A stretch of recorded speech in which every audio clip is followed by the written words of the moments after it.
Starting around 2014, 2015, viewability became a really important topic in the digital advertising space. But what exactly is it, and why is it all of a sudden so important? This is an AdCoach production. Subscribe and visit adcoach.co for more content. To quickly summarize viewability, it would be a description of how many actual humans saw your ad unit. Now, that sounds kind of straightforward. You're advertising, why wouldn't people actually see the ads that you're advertising, especially in a digital environment? The reality is it's a lot more complicated than that. So the issue is that prior to 2014, in the industry, we knew that not 100% of our ads were being seen by humans, and that's kind of to be expected. Not everyone who walks by a billboard sees it. Not everyone is watching TV when the ads are showing. So there is a certain amount of expectation that not all of your ads will be seen. However, digital is a very trackable environment. So the idea was that if we can track everything like clicks and impressions, why can't we track viewability? So that opened up a can of worms of what is viewability, how do we categorize it, and how do you actually track it? So one thing that became an issue is what's called below the fold. If you are on a desktop or laptop computer and you visit a website, maybe it's a news website or a blog, as you scroll through that website, you will see that more content loads. And usually, along with that content are ad units. The issue became that ad units would load what's called below the fold, so below what you can see before you scroll. And those ad units may fire and count as an impression that an advertiser pays for, but if the user never scrolls down the page, they would never see that ad unit. Advertisers started to say, I'd like to know how much of that is happening and if I have to pay for units that were actually never seen.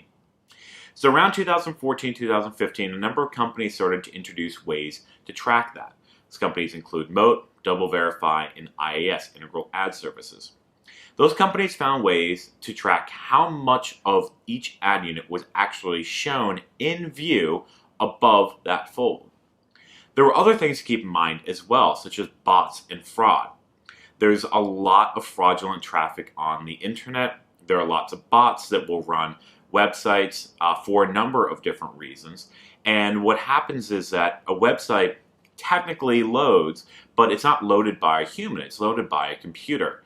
And if your ad unit was running on that website that's loaded by a computer, obviously that's not a human eye too. So it's not just below the fold, is it bot traffic or is it fraudulent traffic?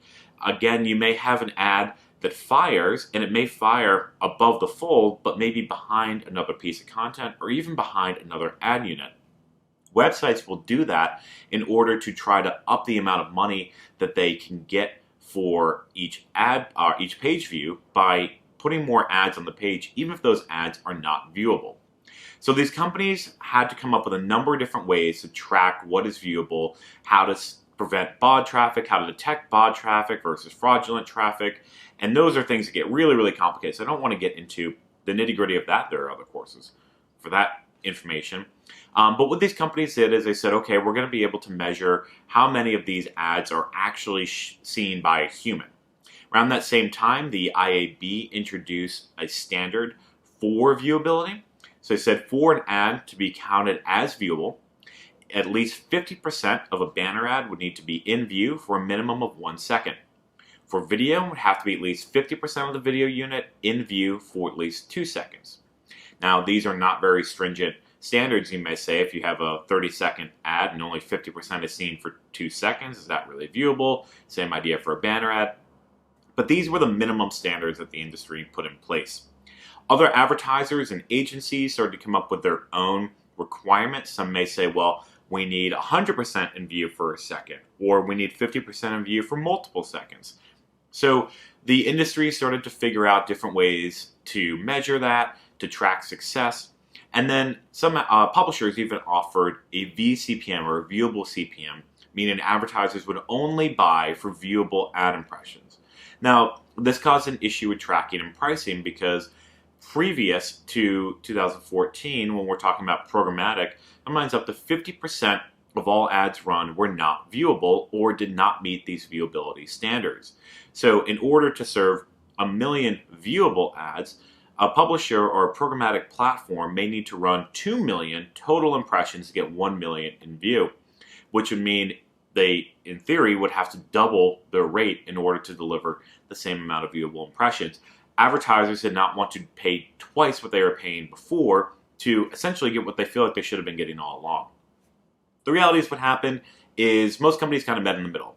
If they were charging a $10 CPM before they were tracking viewability, instead of charging $20, they may charge $15.